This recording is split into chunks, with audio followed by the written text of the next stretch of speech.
그러니까 애국에서 구원하시는 것이 있고, 또요 광야에서 구원이 있고, 또 가나안 땅에 들어간 자들, 곧 하나님 나라에 들어간 자들의 구원이 있는 것이죠. 그래서 하나님 나라에 들어간 자들의 구원이 무엇입니까? 두 가지로 나눠보는 거죠. 네? 경건치 아니한 자들을 의롭다 하시는 구원이 있고, 화목이 있고, 또 이제 경건치 아니한 자를 의롭다 하신 자로 세워주셔서 이제 생명의 성령의 법으로 죄와 사망의 법에서 해방시켜 주실 뿐만이 아니라 그 성령으로 그와 함께 하셔서 하나님 나라를 유업으로 얻게 하신, 열매 맺게 하시는 구원이 있는 것. 그게 무엇입니까? 그 화평이지요. 그래서 로마서 5장에 그리스도로 말미암아 의롭다 하심을 얻어서 하나님과 화목한 자들에게 이제 무엇을 이루어가라고 하십니까? 하나님과 더불어 화평을 이루어가라 말씀하시는 거죠. 화평이 무엇입니까? 우리가 사도 바울 서신에서 화평의 열매를 말씀하시죠. 그래서 먼저 하나님과 화목하게 하신 그 화목을 따라서 우리도요 화평하는 거예요. 그러면 하나님과 우리를, 죄된 율법의 저주 아래 있는 우리를 하나님과 무엇으로 화평케 하셨습니까? 그리스도의 십자가의 피로. 그렇죠? 그럼 우리도 이제 우리가 그 화목을 입어서 하나님 앞에 그리스도로 말미암아 의로운 자로 섰으니까 이제 우리가 이루어가는 화평은 무엇입니까? 서로 사랑하는 것이죠. 이 계명이지요. 그래서 우리를 새 계명의 백성으로, 새 언약의 백성으로 세우신 것입니다. 그래서 오후에는요, 뭘 말씀하십니까? 화평의 구원을 말씀해 주시는 것이죠. 그 오전에는요, 그 혈루증으로 앓는 그 여인을 화목의 구원으로 구원하신 것이죠. 인자의 피를 정해서. 오늘 18절을 보시면 예수께서 이 말씀을 하실 때 한 직원이 와서 절하고 가로되 내 딸이 방장 죽었사오나 오셔서 그 몸에 손을 얹으소서. 그러면 살겠나이다 하니, 그래서 마가복음과 누가복음에서는요 그 이름과 직분을 밝혀놓았습니다. 회당장 야이로입니다. 회당장 야이로니까 회당의 책임자지요. 그래서 회당이 언제부터 생겼을까요?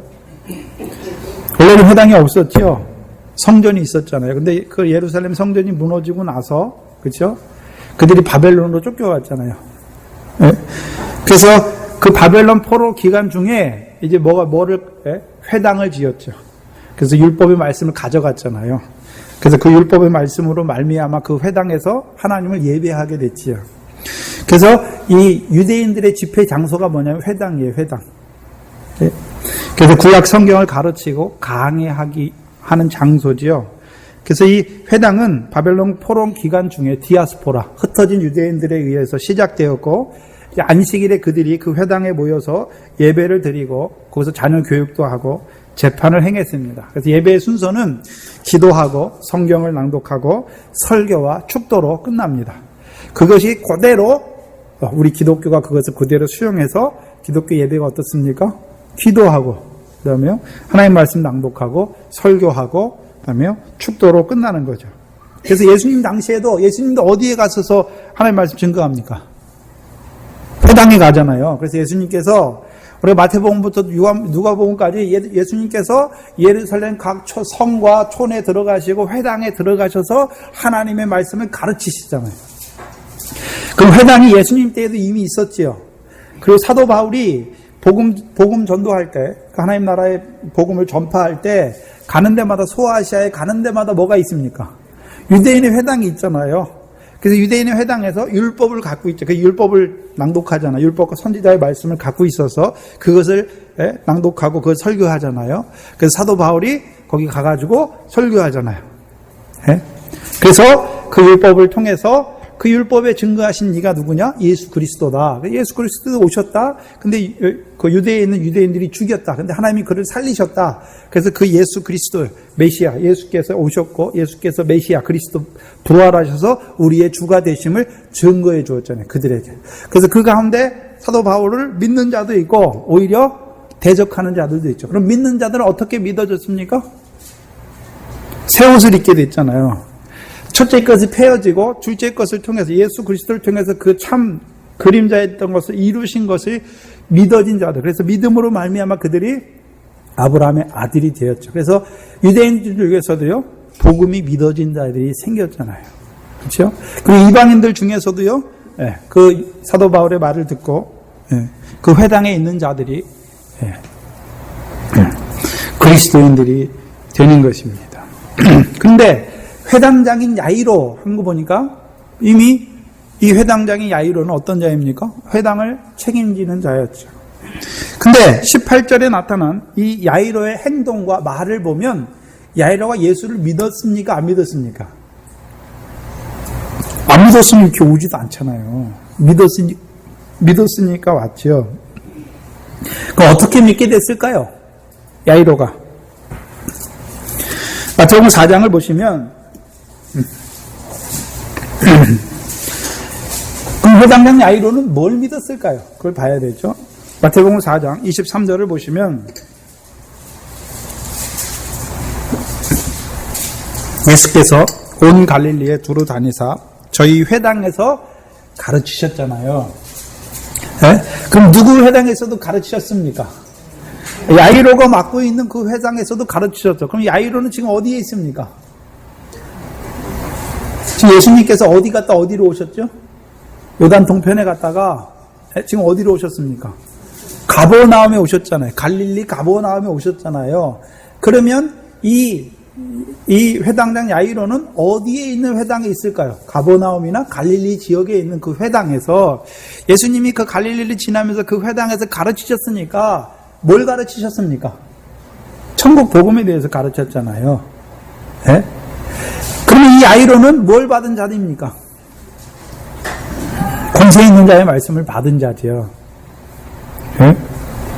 근데 문제는 우리가 마가복음 6장을 보시면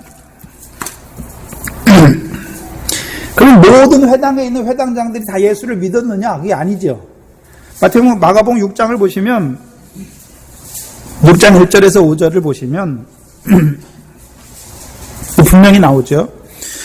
예수께서 거기를 떠나사 고향으로 가시니 제자들도 쫓으니라. 안식일이 되어 회당에서 가르치시니, 분명히 예수님께서 자기 고향에 가셔서 안식일에 회당에 들어가셔서 가르치셨죠. 근데 많은 사람들이 듣고 놀라 가로되 이 사람이 어디서 이런 것을 얻었느냐? 이 사람의 받은 지혜와 그 손으로 이루어진 이런 권능이 어찌 됨이냐? 분명히 그 사람의 받은 지혜, 그렇죠? 그 말씀이 지혜 있다는 거죠. 그 다음에요, 그 손으로 이루어진 권능도 봤지요. 봤습니까? 안 봤습니까? 봤잖아요. 근데 3절에 뭐라 그럽니까? 이 사람이 마리아의 아들 목수가 아니냐? 야고보와 요셉과 유다와 시몬의 형제가 아니냐? 그 너희들이 우리와 함께 있지 아니하냐 하고 예수를 뭐 합니까? 배척하지요. 그래서 예수님께서 들어가서 회당에서 가르치시는데 그 가르치신 회당마다 다 변화가 일어나는 게 아니라 예수님의 말씀을 받는 것이 아니라 배척하는 자들도 있지요. 그래서 5절에 보시면 거기서는 아무 권능도 행하실 수 없었다. 그럼 예수님께서 인자가 가진 권능이 무엇입니까?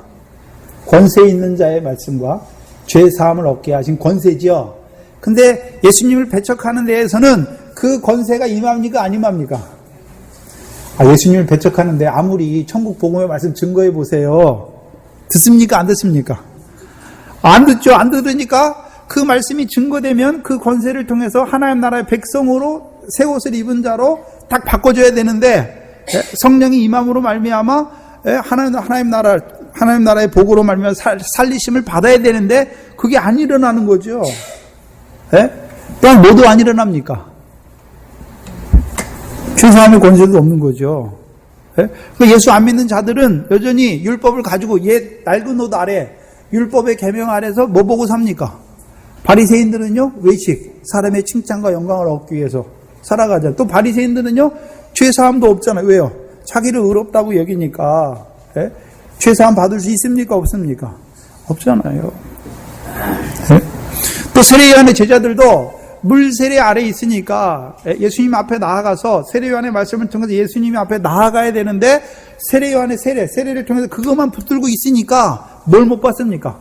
성령 못 받죠. 성령 세례를 못 받으니까 권세 있는 자의 말씀이 없이 살아가. 예수 믿지만 하나님 나라의 백성으로 살아가지 못하잖아요. 그러면 예수님께서 예수님의 제자들에게 누가복음 6장에서 뭘 말씀하십니까?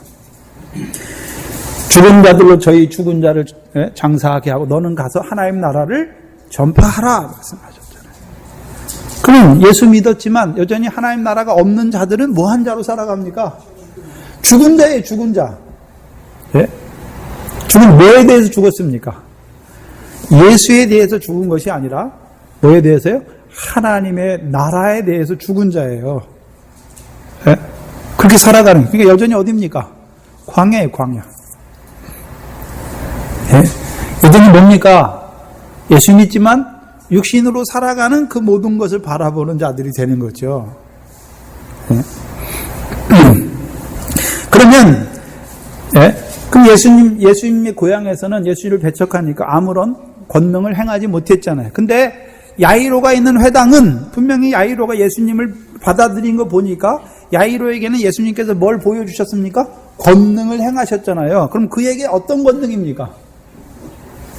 권세 있는 자의 말씀을 통해서 그로 하여금 하나님의 나라의 백성으로 살려주셨잖아요. 새 언약의 백성으로, 새 옷을 입은 자로 살려주신 것이죠. 곧 이제 율법의 의가 아니라, 보이는 율법이 아니라 이제 천국에서 크다 일컬음을 얻게 하신 더 나은 의를 바라보는 자로, 먼저 그 나라와 그 의를 구하는 자로 살려주셨죠.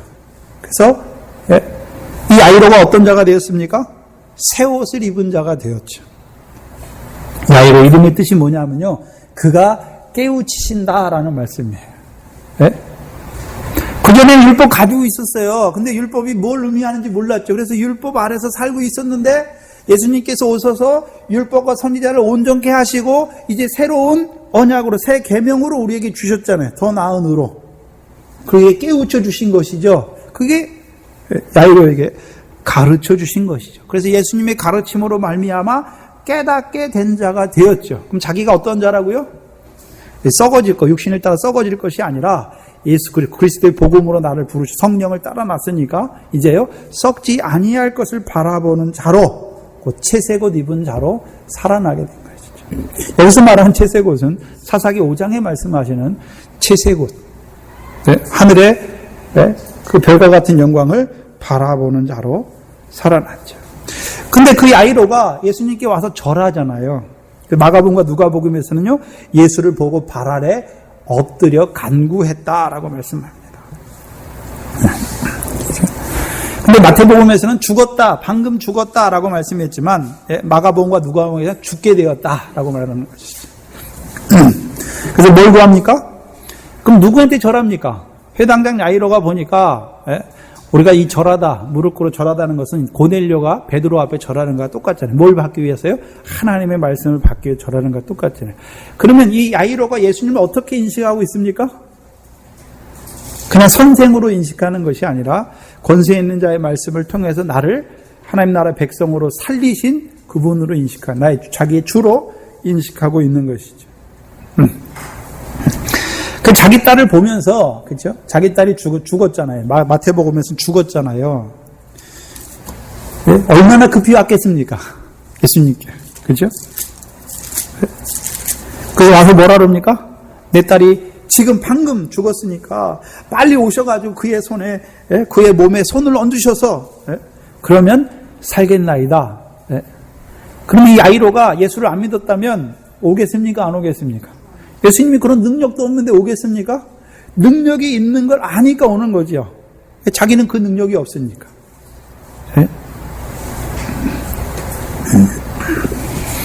근데 문제는 딸이 왜 죽었을까요? 그게 문제예요. 딸이 왜 죽었을까요? 이 야이로의 말 속에 다 있어요. 야이로의 딸은 야이로의 회당, 그 야이로의 교회죠. 야이로를 통해서 말씀을 주시는 교회인데 그 아비를 통해서 말씀을 받는 자잖아요. 근데 거기에 예수님이 오셨어요. 그래서 권세 있는 자의 말씀을 통해서 누구도 살아났습니까? 야이로뿐만이 아니라 야이로의 딸도 살아났죠. 근데 문제는 근데 왜 죽었을까요? 네? 죽은 거 보니까 병들었다가 죽었잖아요. 네? 병은 어디서 왔고요? 죄에서 왔고, 그 죄가 오래되다 보니까 병들고, 그 병들었는데 그 혈루증 걸린 여인처럼 그 겉옷을 만지지 못함으로 말미암아 그 죄 가운데 어떤 자가 됐습니까? 사망했잖아요. 그래서 죄가 사망 안에서 왕노릇하게 됐죠. 그래서 결국 어떻게 됩니까? 사망이에요, 사망. 네. 누가복음 6장을 한번 보시면 누가복음 8장이죠.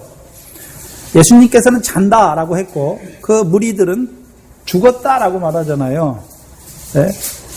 근데 그 의미를 누가복음에서 어떻게 풀어주냐 하면요. 그래서 53절부터 보시면 저희가 죽은 것을 아는 거로 비웃더라. 누가복음 8장 54절입니다. 예수께서 아이의 손을 잡고 불러 가라사대 아이야 일어나라 하시니 그 영이 어떻게 됐습니까? 돌아왔다라고 말씀했잖아요. 그럼 죽었다, 잔다라고 하는 의미는 그 영이 어떻게 됐습니까? 그 영이 어떻게 됐어요? 떠나갔잖아요. 예? 예수님께서 그 소녀의 손을 잡아 일으키시니까 그 영이 돌아왔고, 그러면 잔다, 죽었다, 병들었을 때, 병들었을 때까지는 영이 살았잖아요. 안 떠났잖아요. 영은 죽지 않아요. 그럼 영이 떠나는 거잖아요. 그럼 병들었을 때까지는 영이 있잖아요. 근데 잔다라고 할 때는 영이 어떻게 됐습니까? 떠났어요. 그러면 떠났으니까 어떤 자가 됐습니까? 영이 없이 무엇과 무엇만 있는 자가 됐습니까? 혼과 육체만 있는 자잖아요. 그게 죽은 거예요. 자는 거예요. 영적 이스라엘 된 새 언약의 백성들이 잔다, 죽었다라고 할 때는 어떤 자리입니까? 영이 떠났어요. 뭐가 지배하고 있습니까? 혼과 육체가 그를 지배하는 것이죠. 근데 왜 죽었을까요, 딸이?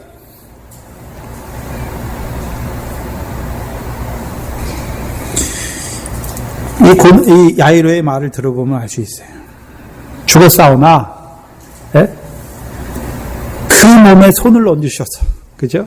그러면 살겠나이다. 누구 생각입니까, 그거는? 야이로의 생각이잖아요. 야이로 생각이잖아요. 예수님 가서 어떻게 하십니까? 예수님 가서 어떻게 하시죠? 그의 몸에 손을 얹습니까? 손을 잡고 달리라고 하시잖아요. 소녀야, 내가 내게 말하노니 일어나라 하시는 거잖아요. 그 손에 손을 잡아 일으키시는 것이죠. 근데 야이로는 뭐만 보고 있습니까? 야이로 자기 생각이잖아요. 무슨 말씀이냐면, 마태복음 4장을 보시면 4장 23절에 예수께서 온 갈릴리에 두루 다니사 저희 회당에서 가르치시며 천국 복음을 전파하시며, 거기까지는 됐어요. 근데 백성 중에 모든 병과 모든 약한 것을 고치시니, 그런데 문제는 새 옷을 입었는데 모든 병과 모든 약한 것을 어떻게 고치셨습니까? 죄사함의 권세를 통해서 고치셨잖아요. 근데 그것은 봤습니까? 못 봤습니까? 못 봤잖아요. 어떻게 해서 지금 18절 시작에 예수께서 이 말씀을 하실 때, 죄사함의 권세를 통해서 이루시는 그 말씀을 하실 때 이 야이로가 왔으니까 야이로는 그 말씀을 못 들었잖아요. 인자가 세상에서 죄를 사하는 권세를 통해서 그 병든 자를 온전케 하시는 그 역사를 보지 못했잖아요. 근데 뭐는 봤습니까? 그 신령한 뜻은 못 깨달았지만, 그 천국 복음으로 우리를 살리실 뿐만이 아니라 우리의 병을 고치시는 걸 봤잖아요. 근데 어떻게 고치시는 건 못 봤지요? 죄사함의 권세를 통해서 하시는 역사는 보지 못하고 있는 거잖아요. 근데 뭐를 알고 있습니까? 예수님께서 병을 고치시는 것은 알고 있잖아요. 그러니까 오는 거죠. 예. 그러면 이 자는, 이 아이로는 어떠한 자입니까? 새 옷을 입었잖아요. 예. 그래서 더 나은 의를 바라보는 자죠. 먼저 그 나라와 의를 구하는 자예요. 예. 근데 뭐는 못 보고 있습니까? 죄 때문에 죽어가는 건 못 보잖아요. 우리가 더 나은 의를 구하지만 마태복음 5장 21절 이하에 그 더 나은 의, 율법의 계명으로 우리 속에, 성령으로 그 법을 우리 속에 두시니까 우리가 어떤 자가 됐습니까? 의를 행하는 자가 아니라 우리가 오히려 불법과 죄를 행하는 경건치 아니한 자가 되잖아요. 그래서 경건치 아니한 그들을 죄사함의 권세를 통해서 의롭다 하시는 그것을 알지 못하잖아요.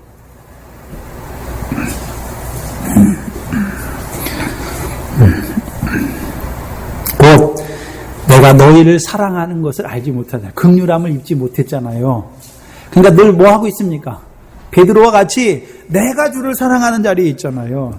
그래서 예수님 앞에 나와서 내 딸이 죽었습니다. 예수님 어떻게 해야 될까? 이게 아니라 어떻게 해주세요. 이렇게 하는 거잖아요. 네? 내가 주를 사랑하는 자예요. 네. 문제는 새 옷을 입기는 입었는데 더 나은 의를 내가 행하는 거잖아요. 내가. 무슨 말씀이냐 하면 새 옷을 입었는데 지금 이 아이로가 하는 일이 무엇입니까? 새 옷에서 생배 조각을 떼가지고 어디에다 갖다 붙이고 있습니까? 낡은 옷에 갖다 붙이는 거예요. 그래서 더 나은 의도 내가 율법의 의처럼, 율법의 행위처럼 내가 그렇게 지켜야 행해야 되는 줄 알아요. 네? 그런데 우리가 예레미야 31장 33절에 그 법을 우리 속에 두셨잖아요. 예수님께서. 그러니까 우리가 어떤 자가 됐습니까? 더 나은 의는 고사하고 우리가 오히려 살인죄와 가늠죄를 범함으로 말미암아 율법의 저주에 떨어질 수밖에 없는 자가 되었는데, 예? 이 아이로는요 그걸 보지 못하니까, 예? 더 나은 의도 내가 행해야 되는 것처럼 행하는 거죠. 결국 갈라디아 교회와 같이 그리스도의 복음으로 부르심 받았어요.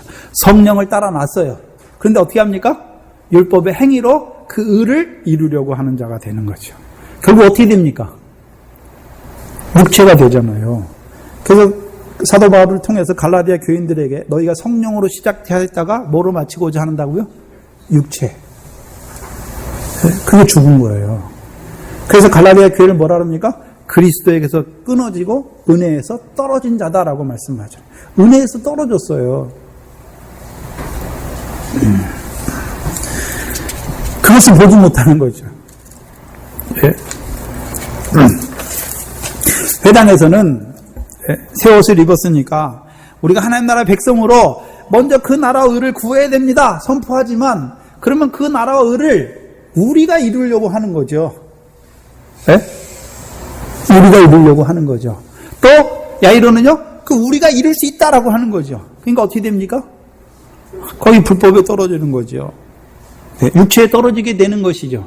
그 육체는 광야에서 말하는 그 육체가 아니라 율법의 행위로 의롭다함을 얻으려는 육체에 떨어지게 되는 것이죠. 불법이죠. 네. 그래서 우리가 마태복음 7장 21절 이하에 내가 주를 위하여 모두 하고 했지만 결국은 불법을 행하는 자들아 나와 상관없는 자가 되는 거죠. 그게 죽은 거예요. 그게 죽은 거예요. 예수 믿지만 상관이 없어요. 네? 죽은 겁니다. 네.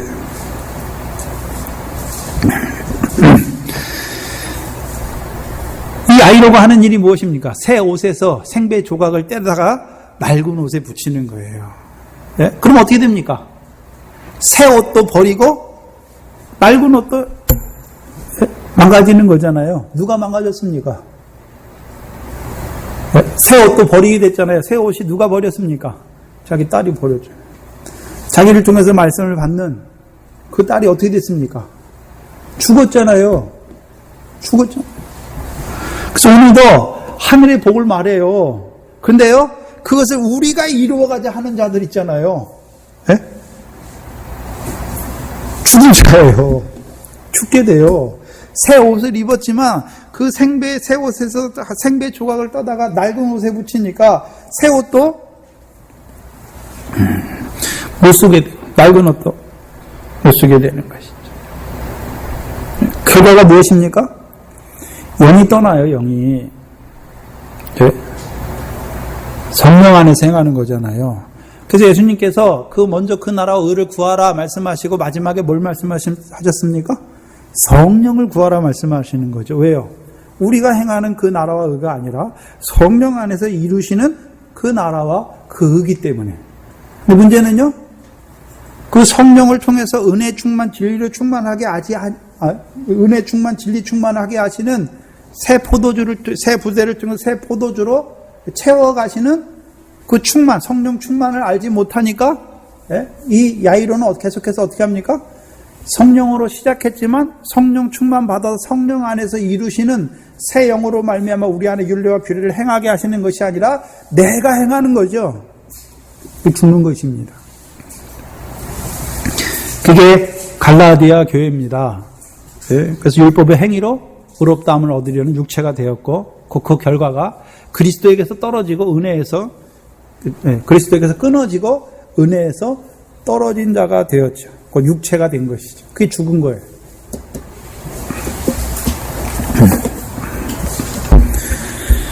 그러면 그 딸만 죽었습니까? 야이로도 죽었습니까? 야이로도 죽은 것이죠. 네.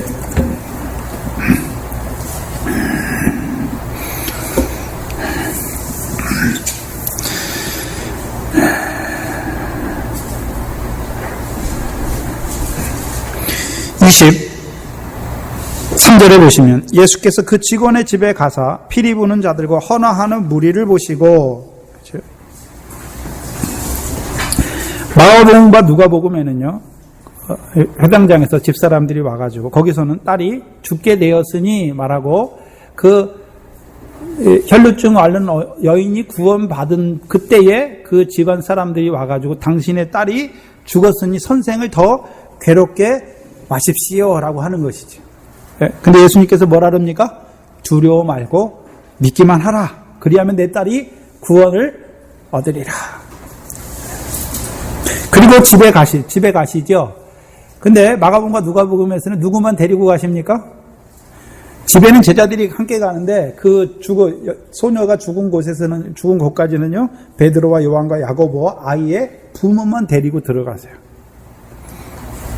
나머지 사람들은요, 들어가기를 허락지 아니하는 것이죠. 그럼 이게 뭘 보여주십니까? 그 죄로 말미암아 병이 왔고, 그 병에서 고침을 겉옷으로 말미암아 죄사함을 권세로 말미암아 고침받지 못하면 결국 어떤 자가 됩니까? 육체가 되어서 죽은 자가 되는 것을 보여주시는 것입니다. 그래서 10개의 혈류증에서 낫지 못하면 어떤 자가 됩니까? 야이로의 딸과 같이 죽은 자, 자는 자가 되는 것입니다. 근데 23절에 보시면 거기에 누가 있습니까? 죽은 자를 위해서 어떤 자들이 모여 있습니까? 피리 부는 자들과 헌화하는 무리가 나옵니다. 이스라엘에서 피리는 두 가지 용도로 사용됩니다. 장례식에서 유족을 위로하고 애도할 때 사용하지요. 에레미야서 48장의 36절에 나옵니다. 근데 예수님 당시에는요, 애곡하는 자와 함께 직업적으로 피리를 부는 자들이 있어요. 근데 또 하나, 피리는 언제 붑니까? 결혼식과 잔치, 또 연회에서 사용되는 게 피리죠. 그러면 잘 보셔야 되는데, 이 야이로가 혼인집 신랑이신 그리스도와 함께 계속 있었다면 이 딸이 죽음으로 말미암아 애통하는 피리를 불게 됐을까요? 안 불게 됐을까요? 안 불게 됐지요. 그렇죠? 안 불게 됐잖아요. 새 옷을 입었잖아요. 그러면 어떻게 됩니까? 하나님 나라의 백성이 되었으면 나를 따르라 하신 말씀을 계속 따라가야 되잖아요. 따라갔습니까? 안 따라갔습니까? 안 따라갔잖아요. 성령으로 났잖아요. 그러면 계속 성령 안에서 쫓아서 성령의 충만함을 받아야 되는데 성령으로 났지만 그 다음에 어디로 갔습니까? 율법의 행위로 의롭다함을 얻으려는 육체가 돼버렸잖아요. 점심을 먹으셔서 다 졸리신가. 손을 한번 쭉 펴시고.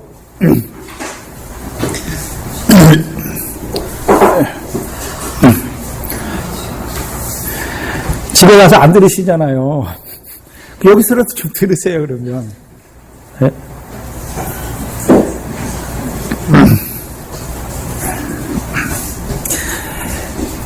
야이로가 그 혼인집 신랑과 계속해서 함께 있었다면 이 애통의 피리는 안 불잖아요. 왜요?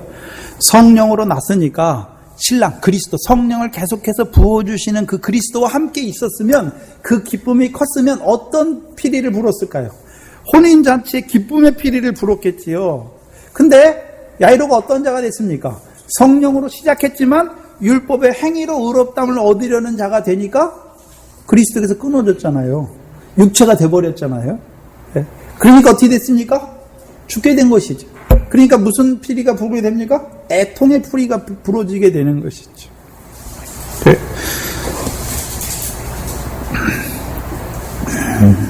열왕기상 1장 39절을 보시면 여기 피리가 나와요. 백성들이 비우는 피리가 나오는데 피리 언제 오죠? 39절 40절에 보시면 38절부터 봐야겠네요. 열왕기상 1장 38절에서 40절을 보시면 제사장 사독과 선지자 나단과 여호야다의 아들 브나야와 그렛 사람과 블렛 사람이 내려와서 솔로몬을 다윗 왕의 노새에 태우고 인도하여 기온으로 가서 제사장 사독이 성막 가운데서 기름불을 가져다가 솔로몬에게 기름을 부으니 이에 양각 나팔을 기름을 붓고 이에 양각 나팔을 불고 모든 백성이 솔로몬 왕 만세를 부르니라. 모든 백성이 왕을 따라 올라와서 뭐를 부릅니까? 피리를 불며 크게 즐거워함으로 땅이 저희 소리를 인하여 갈라질 듯했다. 그러면 열왕기상 1장에 나오는 피리가 나오잖아요. 근데 피리 전에 뭐가 먼저 있습니까? 여기 양각 나팔이 나오잖아요. 양각 나팔은 뭐냐면요, 순양의 뿔로 만든 나팔이에요. 그 나팔을 불죠. 언제 붑니까? 전쟁 때 부는 거고, 이스라엘 집회 총회를 위해서 부는 거고, 큰 이스라엘의 국가적인 행사가 있으면 부는 것이고, 가장 중요한 때가 언제입니까? 언제 붑니까? 왕을 세울 때 불어요. 왕을 세울 때.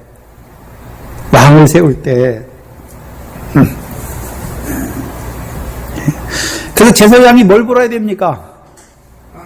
솔로몬 왕이 기름 부음 받은 솔로몬 왕이 세움 받으니까 제사장이 뭘 붑니까? 그 뿔나팔을 불잖아요. 순양의 뿔로 만든 뿔나팔을 불어요. 그러니까 그 백성들이 뭘 붑니까? 피리를 불면서 기쁨으로 올라가잖아요. 네? 그럼 제사장으로 양각나팔 불게 하신 이유가 무엇입니까? 네? 하나님의 뜻을 선포하잖아요. 네? 다윗에게 언약으로 주셨잖아요. 뭘 주셨습니까? 내 위에 앉을 아들이 있을 것을 말씀하시고, 특별히 솔로몬에게는 내 아들 솔로몬이 내 뒤를 이어 왕이 되고 그가 성전을 지을 것을 말씀해 주셨잖아요. 그러면 제사장들이 양각나팔을 부는 것은 하나님의 뜻, 다윗에게 주신 하나님의 뜻이 솔로몬을 통하여 솔로몬이 기름을 부음으로 말미암아 왕이 된 것을, 그 하나님의 뜻을 선포하잖아요. 그죠? 그러니까 백성은 어떻게 합니까? 그 제사장들을 통해서 하나님의 뜻을 깨닫고 어떻게 합니까? 기쁨으로 나팔 피리를 부는 것이죠. 네?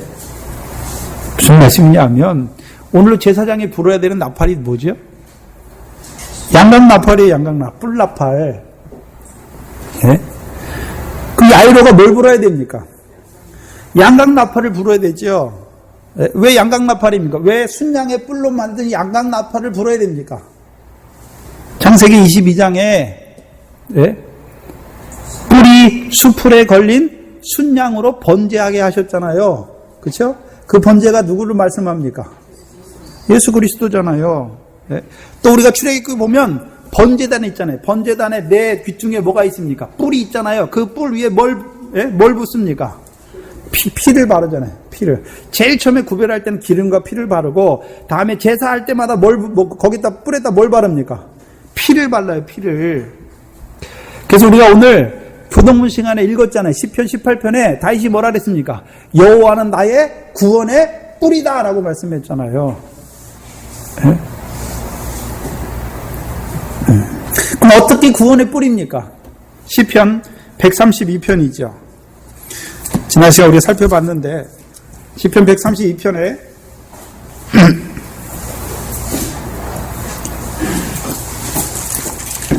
시편 132편은 야곱의 전능자의 성막을 우리에게 보여주십니다. 근데 그 야곱의 전능자의 성막이 어디 있습니까? 에브라다에 있죠. 네?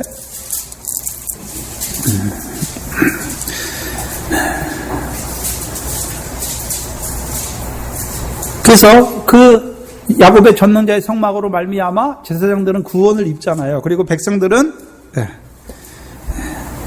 즐거움으로 외치잖아요. 그게 어디에서 이루어집니까? 시온에서. 그리고 17절에 내가 거기서 다윗에게 뿔이 나게 할 것이다 라고 말씀하잖아요. 그렇죠? 다윗에게 뿔. 그러면 신약에 있는 제사장들은 어떤 나팔을 불어야 됩니까? 다윗에게서 뿔이 나게 하실 거잖아요. 그럼 다윗의 자손으로 오신 예수 그리스도를 찬양하는 거죠. 예수 그리스도를 증거함으로 그걸 찬양하니까 백성들이 그 예수 그리스도께서 우리의 왕으로 오셔서 내가 내 왕을 내 거룩한 산 시온에 세우셨잖아요. 그러니까 그 왕을 통해서 우리에게 이루시는 구원을 제사장들이 선포해야 되는 거잖아요. 그래서 우리가 스가랴 9장 9절에 보면 예루살렘 따라 시온에 따라 기뻐하고 즐거워하라. 왜요? 내 왕이 내게 임한다. 그는 공의로워서 공의롭고 구원을 베푸시며 겸손하여서 나귀 새끼를 탔다라고 말씀했잖아요. 그래서 다윗의 뿔로 다윗의 자손으로 오시는 그리스도께서 예루살렘에 올라가셔서 구원을 우리에게 베푸셨잖아요. 그게 뭡니까? 다윗의 뿔이에요. 누가복음 1장에 보시면 정확히 우리에게 보여주시죠. 누가복음 1장 69절을 보시면 세가랴의 예언인데요.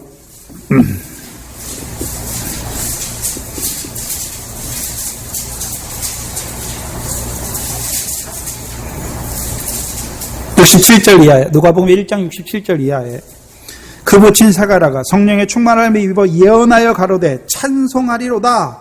주 이스라엘의 하나님이여 그 백성을 돌아보사 속량하시며 우리를 위하여 구원의 뿔을 그 종 다윗의 집에 일으키셨다라고 말씀하잖아요. 그럼 누가 뿔입니까? 우리의 다윗의 자손으로 오신 그리스도잖아요. 그가 우리에게 뭘 이루셨습니까? 구원을 이루셨잖아요. 구원을. 그래서 시편 18편에 사무엘상 22장에 다윗이 찬송하잖아요. 여호와는 나의 구원의 뿔이시다. 어떤 여호와입니까? 다윗의 자손. 자기에게 언약하셨잖아요. 내 위에 내 왕위에 오를 자가 끊어지지 아니할 것을 말씀하셨잖아요. 그러면 다윗, 왜 다윗입니까? 왜 아브라함과 다윗이지요? 아브라함에게 주신 두 언약, 내 몸에서 날 자가 내 씨가 되게 할 것을 말씀해 주셨잖아요. 그래서 아브라함의 씨가 누굽니까? 그리스도잖아요. 그래서 그리스도의 복음으로 말미암아 우리가 믿음으로 아브라함의 자손이 되었죠. 새 옷이 되었죠. 그럼 아브라함의 자손, 믿음으로 말미암아 아브라함의 아들 된 자들에게 주시고자 하신 또 다른 언약이 무엇입니까? 가나안 땅을 영원한 기업이 되게 하시는 거잖아요. 그럼 가나안 땅의 영원한 기업은 그래서 이스라엘 백성이 가나안 땅에 들어가게 율법을 주셨잖아요. 그래서 율법을 지켜 행하는 그것이 의와 공도를 행함으로 그 가나안 땅을 영원한 기업으로 삼는 것이죠. 그러면 이스라엘 백성이 가나안 땅에서 자기들이 의와 공도를 행합니까? 왕이 다윗의 자손인 그리스도께서 우리에게 의와 공도를 베풀어 주시는 것입니까? 그게 우리의 구원이에요.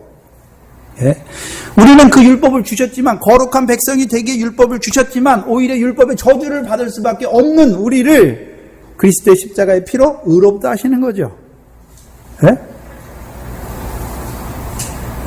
그게 의예요. 그 다음에 공도는 뭡니까? 그 1만 달란트 탕감받은 자, 그 십자가를 탕감받은 자 되게 하셔서 우리도요 서로 사랑하는 자 되게 하시는 거죠. 열매 맺게 하시는 거죠. 예? 그게 누구를 통해서 우리에게 베풀어 주시는 것입니까? 다윗의 자손인 예수 그리스도.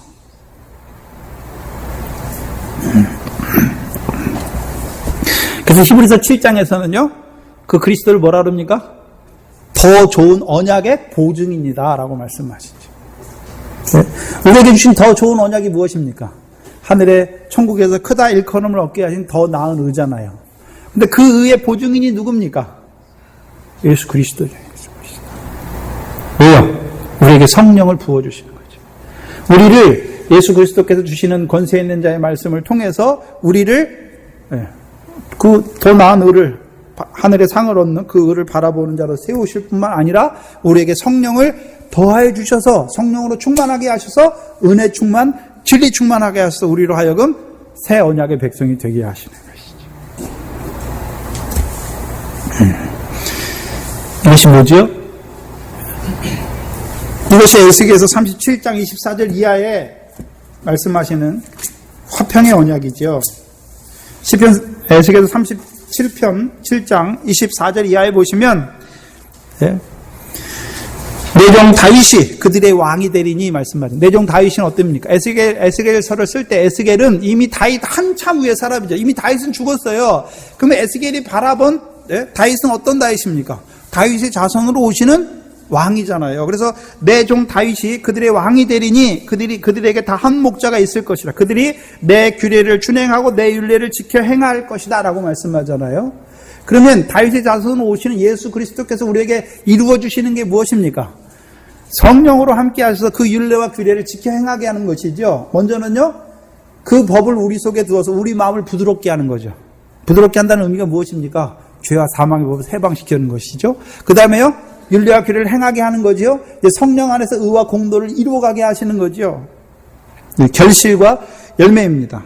그래서 25절에 내가 내 종 야곱에게 준 땅 곧 그 열조가 거하던 땅에 그들이 거하되 그들과 그 자자 손손이 영원히 거기 거할 것이야. 내 종 다윗이 영원히 그 왕이 되리니 내가 그들과 무슨 언약이요? 화평의 언약이지요. 그럼 화평의 언약이 무엇입니까? 이제 하나님의 나라를 유업으로 얻게 하신 율례와 규례를 지켜 행하 성령으로 율례와 규례를 지켜 행하게 하셔서 하나님의 나라를 유업으로 얻는 결실과 열매 맺는 자로 세우시겠다는 거죠.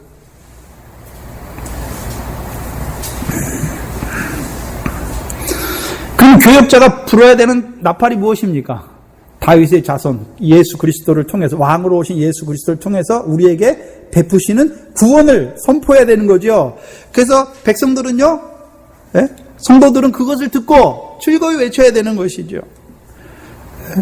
근데 문제는요, 야이로가 새 옷을 입었지만 새 언약을 입었지만은요, 성령으로 새 부대가 되어서 새 술로 새 포도주로 충만하지 못하니까 어떤 자가 됩니까?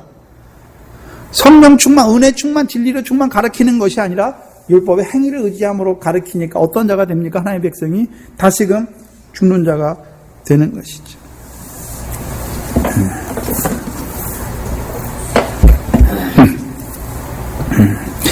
그래서 우리가 마태복음 4장 23절에서 봤듯이 새 옷을, 천국복음 새 옷으로 살아났지만 그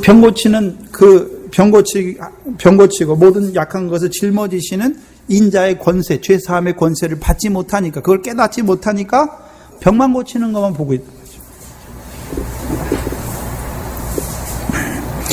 그러니까 어떻게 됩니까? 죄를 이기지 못하고 그 불법 가운데 죽은 자가 되는 것이죠. 병들고 죽는 자가 되는, 곧 육체가 되는 것이죠. 그 영이 떠난 육체가 되는 것이죠. 네. 그 새 옷을 입었지만 죄사함의 권세가 없으니까 늘 어떤 자가 됩니까? 죄에 지니까, 죄의 종노릇하게 되니까, 그러니까 죄가 사망 안에서 왕노릇하니까 사망의 공고한 몸이죠. 그게 죽은 거예요. 여러분이 하늘의 상을 얻게 이 진리의 말씀을 아무리 들어도 여러분의 삶이 그 진리에 합당한 결실과 열매가 없으면, 또요, 은혜 충만한, 의롭다 하시는 그게 없으면 죽은 자가 돼요, 죽은 자가. 죄사함의 권세가 없으면 죽은 자가 돼요. 그래서 죄가 사망 안에서 왕노릇하니까 열매 없는 사망의 공고한 몸 가운데 죽은 자가 되는 것이죠. 근데 근데 이 야이로의 집에는 누가 있습니까? 피리 부는 자들과 헌화하는 자들이 있죠. 무슨 피리를 불고 있습니까? 육신 죽은 것만 안타까워하고 있어요. 육신 죽은 것만.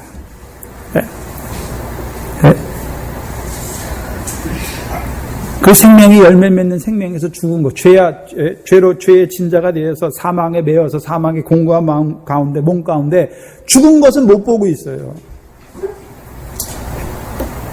헌화하는 자들은 뭐 어떻게 헌화합니까? 야이로의 딸이 죽었어요. 그래도 야이로의 딸이 예수 믿고 죽었지 않냐. 그렇게 천국 간다 그러는 거죠. 그래서 이 피리 부는 자들과 헌화하는 무리는 예수님을 비웃잖아요. 바리새인들처럼. 다윗의 자손을 통해서 이루시는 구원을 보지 못하니 사람의 행위를 따라서 당신 자식은 예수 믿고 죽었으니까 천국 간다고 그러는 거죠. 천국 가는 구원만 보는 거죠. 또 예수님께서 내쫓는 거예요. 그들에게는요, 그 죄사함을 통해서 이루시는 열매 맺는 구원을 아무리 말해도 그건 신령한 것은 보지 못하니까 병 낫게 했다, 죽은 자 살렸다, 그것만 말하는 거예요. 그럼 그들이 물러가게 하시죠. 그리고 이 소녀가 죽은 것이 아니라 잔다 말씀하시죠. 그럼 잔다라는 의미가 뭘까요? 새 옷을 입었는데 자는 거예요. 가나안 땅까지 들어왔는데 자는 거죠. 그래서 사사기 때에는요, 잔다라는 의미가 뭘까요? 이방의 압제를 받는 거예요. 여호와를 버리고 다른 신을 섬기는 거, 그게 잠든 거예요. 시편 18편을 보시면 여기서는 잔다라는 의미를 어떻게 우리에게 보여주시냐면,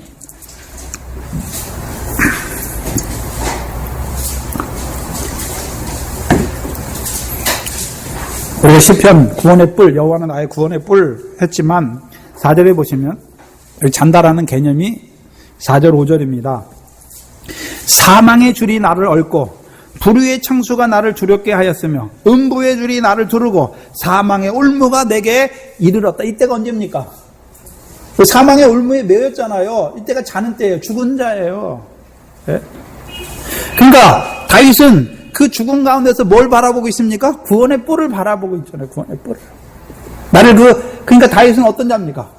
내가 마음으로는 하나님의 법을 원하지만 육신으로는 죄의 법을 섬기고 있어서 오라 사망의 공고한 그 몸 가운데 있는 자기를 보는 거죠. 그 자기를 보면서 어떻게 합니까? 그 사망 가운데서 이김을 주시는 우리 주 예수 그리스도로 말미암아 하나님께 감사, 구원의 뿔을 기다리고 있는 것이죠. 그래서 18절 이하에 시편 18편 쭉 이하에 가시면 이제 살아나잖아요. 그래서 상급을 바라보는 자가 되잖아요. 그래서 여호와 율례를 내가 행했다라고 말씀하잖아요. 쭉 나오잖아요. 그래서 그 사망 가운데 부르짖는 그를, 그 구원의 뿔을 통해서 그를 살려주셔서 그로 하여금요, 여호와의 도를 지키는 자, 내 의를 따라 상을 받는 자로 세워주시는 것이죠. 그게 구원의 뿔이에요. 그럼 잔다라는 의미가 신약에서는요, 에베소서 4장이죠.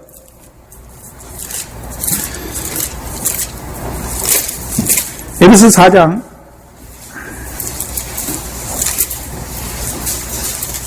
5장이죠.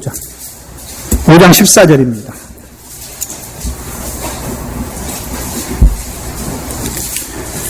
뭐가 있습니까? 그러므로 이르시기를 잠자는 자여 깨어서 죽은 자들 가운데서 일어나라. 그리스도께서 내게 비추시느니라 말씀하시죠. 그럼 이 지금 야이로의 딸이 잔다라고 할 때는 어느 가운데 있습니까? 그리스도께서 끊어졌잖아요. 은혜에서 떨어진 자가 된 것이죠. 근데 지금 예수님께서 그에게 가시잖아요. 뭐 하기 위해서 가십니까? 깨워주시기 위해서 가는 거죠. 어떻게 깨워주십니까? 그리스도께서 그에게 비추심으로 어떻게 비춰주십니까? 그리스도께서 어떻게 비춰주시죠? 여기서 비춰주시는 그리스도의 빛은 무엇입니까? 죄가 더한 곳에 은혜가 더하게 하시는 거죠. 죄와 사망의 법 아래 매인 그에게 생명의 성령의 법으로 해방시켜주는 그 빛을 비춰주시는 거예요. 그러니까 깨어나는 거죠. 우리가 가서 살리는 것이 아니라 그리스도를 비춰주면 돼요. 죄와 사망의 법에 매인 자들에게 생명의 성령의 법으로 증거해주며 살아나는 거예요.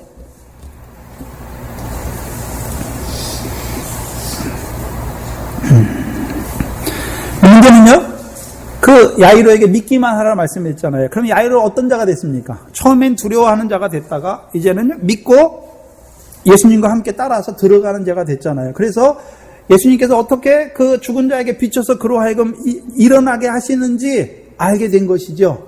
그 야이로가 그걸 봤죠.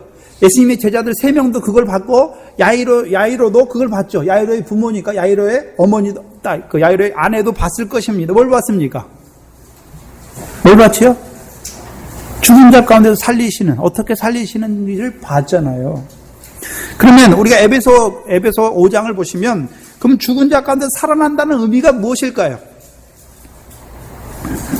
8절 이하에 너희가 전에는 어두움이더니 이제는 주 안에서 빛이라. 빛이면 빛의 자녀들처럼 행해야 되는 거죠. 빛의 열매는 모든 착함과 의로움과 진실함에 있다라고 말씀하시죠. 은혜에서 끊어진 때, 육체가 된 때에는 열매가 있습니까? 없습니까? 없잖아요. 이제 그를 그 사망의 몸 가운데서 일으켜 주신다는 의미가 무엇입니까? 이제 빛의 열매, 곧 모든 착함과 의로움과 진실함에 있다. 그 모든 착함은 무엇입니까? 누가복음에 보면 착하고 좋은 마음으로 말씀을 받는 것이죠. 그럼 착하고 좋은 마음으로 말씀을 받는다는 의미가 무엇입니까? 이제까지는 야이로를 통해서 그 새 옷에서 생배 조각을 뜯어가지고 낡은 옷에 붙여주니까 하늘의 상을 얻게 하는 그 말씀도 내가 행해야 되는 거잖아요. 근데 모든 착함은 착하고 좋은 말씀으로 말씀을 받는다는 것은 하나님의 말씀은 내가 그 말씀대로 이루는 것이 아니라 말씀하신 하나님께서 믿는 내게 그 말씀대로 이루시는 말씀인 것을 붙잡게 되는 거예요. 의로움은요? 어떻게 이렇게 하십니까? 우리 100% 주시는 거잖아요. 예? 이렇게 하시는 거 실제로 이제 그리스도를 죽은 데까지 살리신 그의 영을 우리 안에 부어주셔서 우리로 하여금요 죽은 몸을 살려주시는 거죠. 이 육체의 소욕이 있는 그곳에 성령의 소욕을 따라서 하나하나 어떻게 합니까? 세워주시는 성령의 소욕이 역사하게 하시는 것이죠.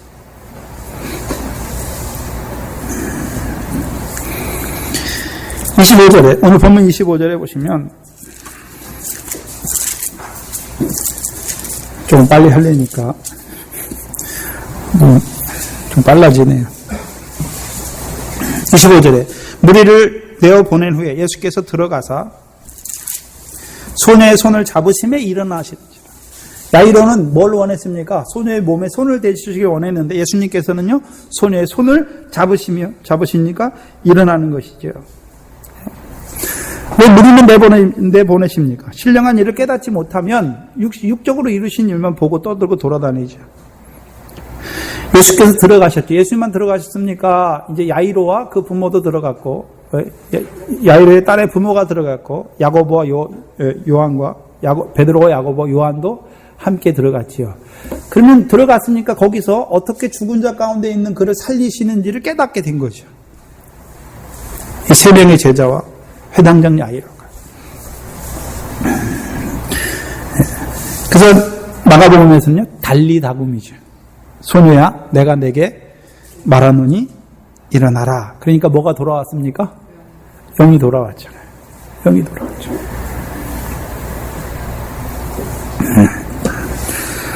그 영이 돌아왔다는 의미가 무엇입니까?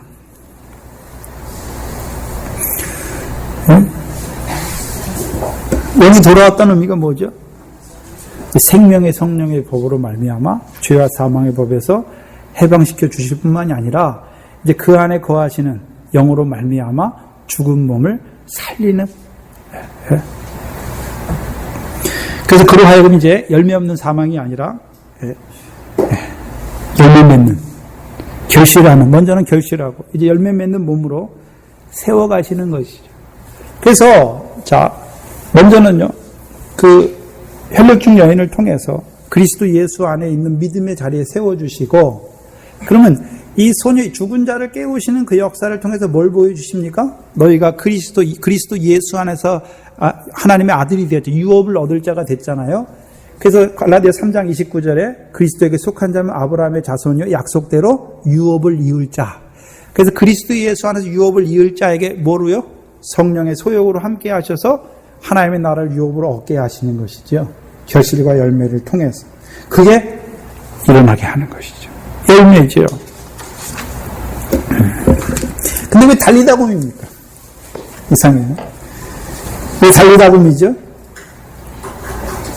소녀를 일으키시는 거예요, 예수님이. 달리다곰의 뜻이 뭐냐면 내가 내게 말하노니 일어나라 말씀하신 거죠. 그 일어나라는 의미가 뭡니까? 약인이잖아요, 약인. 약인의 기둥이죠. 그가 일으키실 것이다. 어떻게 일으키십니까? 열매 맺는 생명으로 일으키시는 것이죠. 그래서 이제 그로하여금 하나님 나라의 유업을 얻게 하신 그 열매를 맺는 영생으로 살려주시는 역사를 말씀하는 거죠. 그래서 베드로가 요한복음에서 예수님을 보고서 뭐라 그럽니까? 너희도 가려느냐 하니까 영생의 말씀이 여기 계시면 누구에게로 가리이까? 그럼 베드로는 뭘 가진 자입니까? 영생의 말씀이잖아요. 그리스도 예수의 믿음만, 그리스도의 십자가로 말미암아 경건치 아니한 우리를 의롭다 하신 그 자리에만 세우는 것이 아니라 그들을 그리스도 예수 안에서 유업을 바라보는 자들을 이 열매 맺는 생명으로 살리신 말씀으로 살리는 자가 되는 거죠. 그 영생이에요.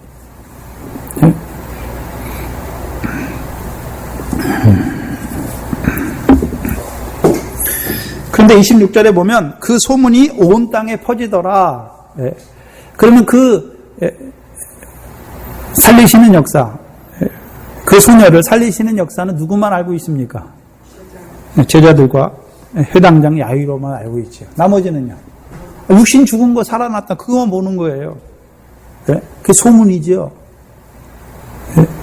그럼 왜 죽은 자 가운데서 있는 그를 살리시는 역사가 뭡니까? 요한복음 11장에 그대로 나오죠. 요한복음 11장이 뭡니까? 나는 부활이요 생명이니 나를 믿는 자는 죽어도 살겠고 살아서 나를 믿는 자는 영원히 죽지 아니하리라. 그럼 살아서 믿는 자가 누구였습니까? 야고보, 요한, 베드로, 야고보, 요한이었고, 죽는 자도 살아나죠. 누가 죽었습니까? 소녀가 죽었잖아요. 근데 일으켜 주시는 거죠. 뭘 말씀하시냐면 저 여러분이 새 옷과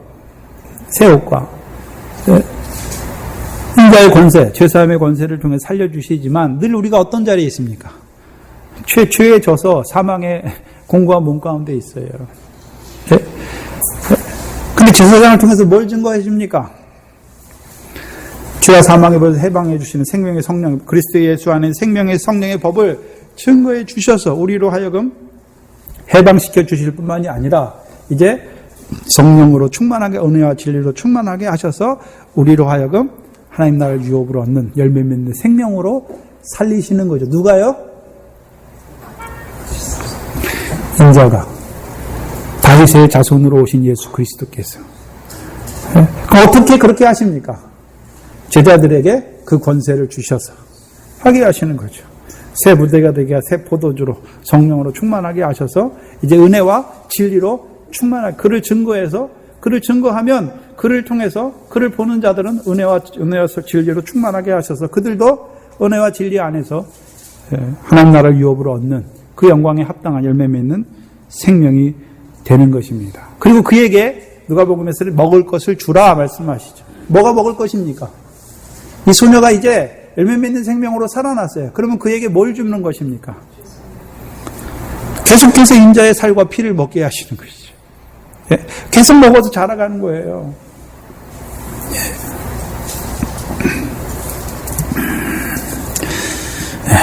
그것이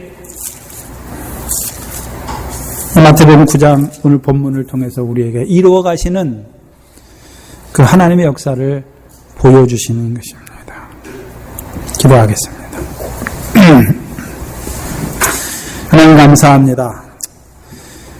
그 혈루증 걸린 여인과 그 죽은 회당장의 딸 야이로의 딸을 통해서 오늘도 하나님의 백성으로 새 언약의 말씀으로 살리심 받았지만 여전히 죄와 사망의 법에 매여서 사망의 공고한 자리 안에 있고, 또한 죄로 말미암아 늘 그 정죄함을 받는 자리에 있던 저희들을 그리스도 예수의 믿음을 더하여 주셔서 오늘도 그리스도 예수 안에서 유업을 받은 자로 우리를 살리실 뿐만이 아니라 이제 사망의 공고한 몸 가운데 있는 우리를 생명의 성령의 법으로 죄와 사망의 법에서 해방시켜 주실 뿐만 아니라 이제 우리로 하여금 이제 진리로 충만하게 하셔서 이제 오늘도 이 영생의 말씀을 통하여 이 진리의 영을 통하여 우리로 하여금 그 상과 영광에 합당한 열매 맺는 결실하는 자로 세워가시는 그 구원을 우리에게 이루어 가시는 아버지 하나님 감사합니다.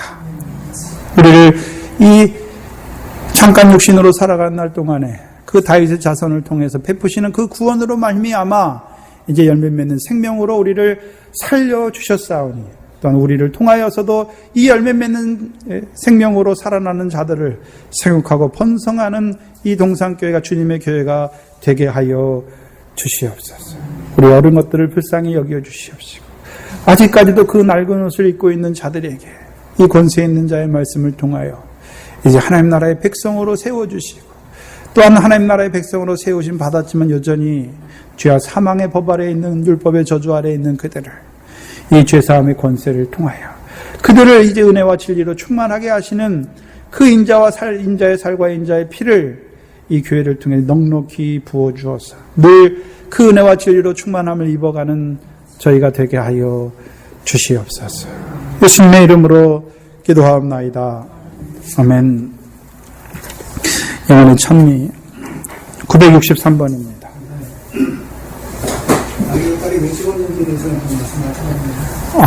야이로 때문에 죽었지. 야이로가 생배 조각에서 낡은 옷을 붙이잖아요. 그러니까 야이로의 딸도 새 옷을 입었잖아요. 더 나은 을을 바라봤는데 야이로가 생배 조각에서 옷을 떼다가 낡은 옷에 붙이잖아요. 그게 갈라디아 교회에서 하늘에 성령을 받아놨으니까 성령을 따라놔서 산소망 받잖아요. 근데 그것을 이루는데 어떻게 합니까? 성령의 소욕을 쫓아서 의와 공도를 행하는 것이 아니라 율법의 행위로 의롭다함을 얻으려는 자로 만드는 거죠. 그래서 더 나은 의도 우리가 행해야 된다고 자꾸 하는 거죠.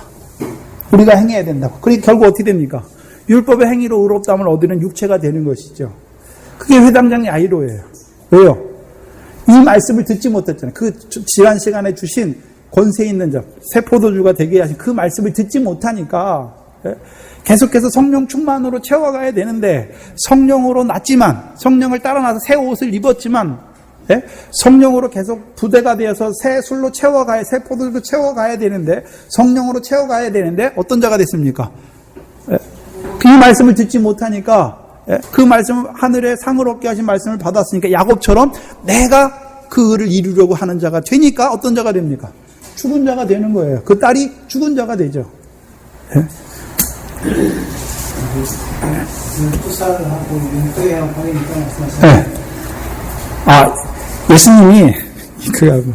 예수님이 12살 때 회당에 그 성전에 가셔서 거기가 누구 집이라 그럽니까? 아버지 집. 그 아버지 집의 의미가 뭡니까? 우리가 마태복음 5장, 6장, 7장을 통해서 아버지 집의 의미가 무엇입니까? 아버지 집에 있다는 의미는 하늘에 계신 너희 아버지의 온전하신 것 같이 온전한 자가 되는 거죠. 그럼 12살이 됐으면 어떤 자가 돼야 됩니까? 아버지 집에서 하늘의 상을 얻게 한 그 아버지를 따라서 예수 그리스도 안에 성령 안에서 그 상을 얻는 자의 생활을 해야 되는 것이죠. 근데 어떤 자가 됩니까? 12살이 됐는데도 야이로를 통해서 야이로가 자기 아버지인 줄 알아. 그러니까 어떤 자가 됩니까? 죽은 자가 되는 것이죠.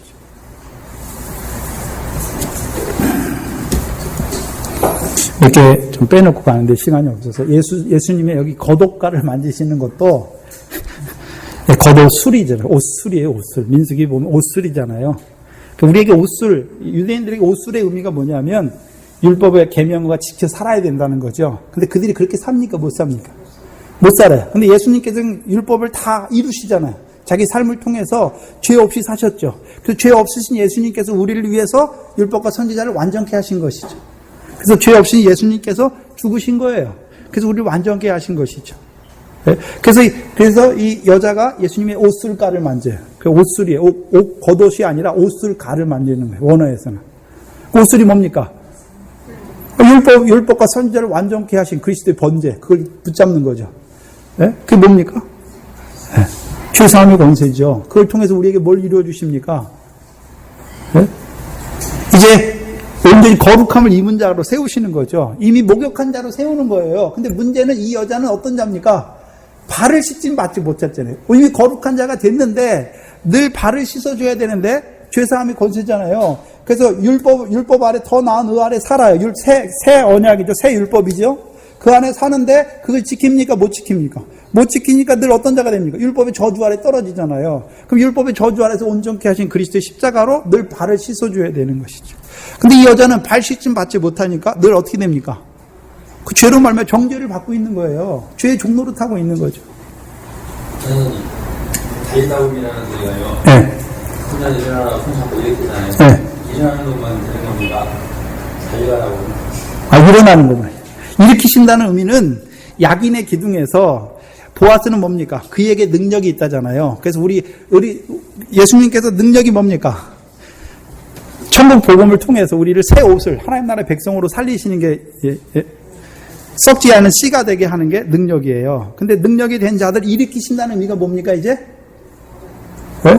우리가 에베소 2장 6절에 보면 그리스도 예수 안에서 우리를 하늘에 앉힌 바 된 거죠. 우리가 이 땅에 살지만 오늘도 하늘에 쌓는 자로 살아가는 거죠. 상을 얻는 자로, 그 열매를 하늘에 쌓는 자로 살아가는 거죠. 그게 일으키시는 거예요. 달려가라는 아니에요. 일으키시는 거예요. 그래서 약인의 기둥의 뜻이 뭡니까? 그가 일으키실 것이다. 일으키신다는 의미가 무엇입니까? 가나안 땅을 유업으로, 영원한 기업의 유업으로 상속받는 자. 네. 일으키시는 것이. 어떻게 해요?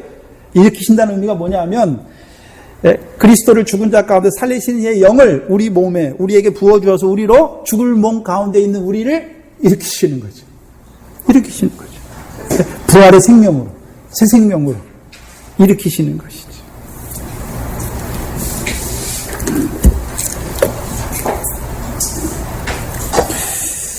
(936장입니다) 6번입니다.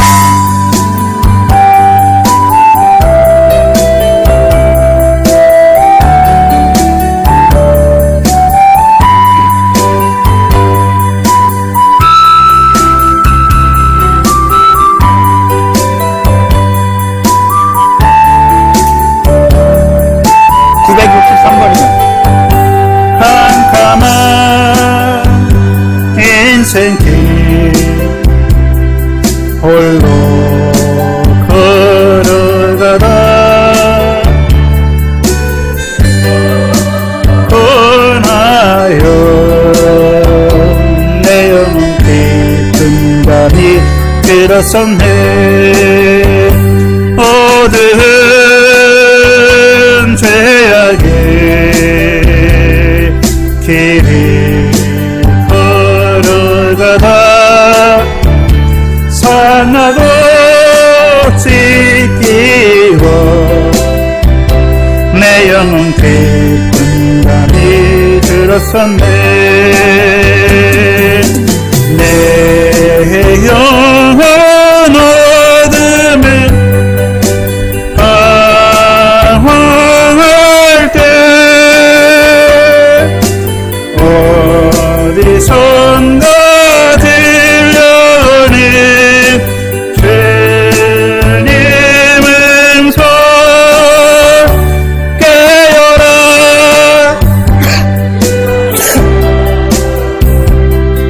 빨리 다금 일어나라.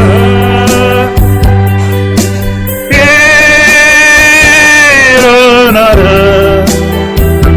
죄악을 잠가던 영혼아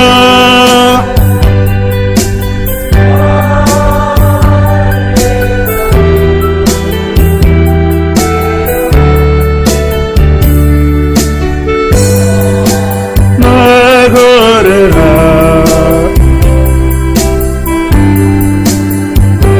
흘러가고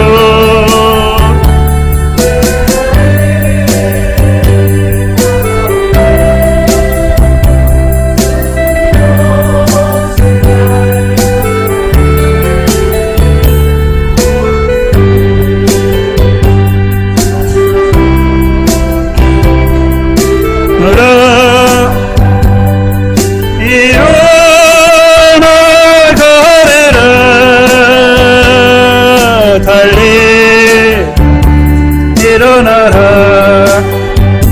주님을 떠나서 세상을 향해 마음으로 고집하며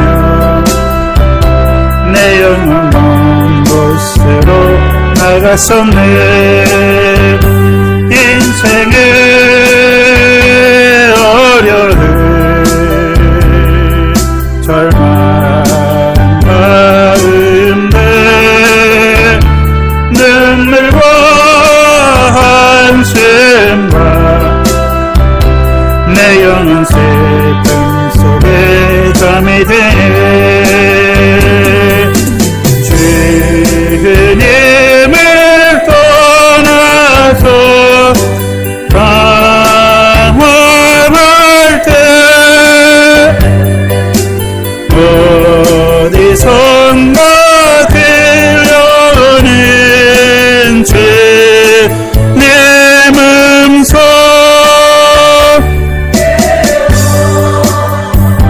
일어나라. 달리다가 일어나라. 일어나라. 죄악을 잠자던 영혼아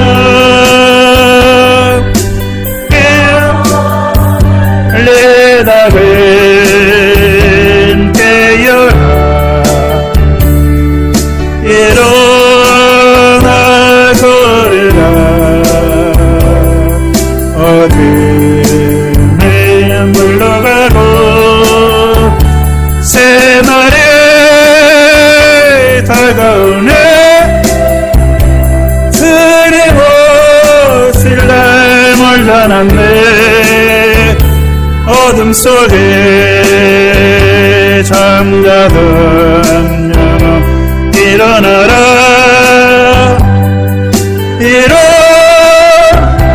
걸어라. 달리 일어나라.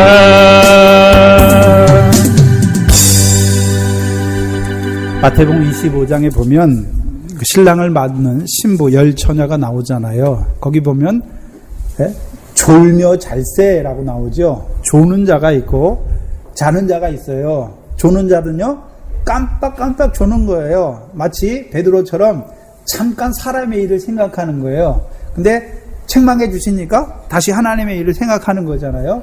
우리가 늘 조는 거예요. 자는 것은요 이제 완전히 끊어지는 거예요. 그리스도의 은혜, 그리스도에서 끊어지고 은혜에서 끊어진 자가 됐잖아요. 그 육체가 되는 거죠. 근데 육체가 된 그들도 하나님께서 어떻게 하십니까? 버리지 아니하시고 일으켜 주시는 것이죠. 예. 저 기도문으로 예배를 마치겠습니다.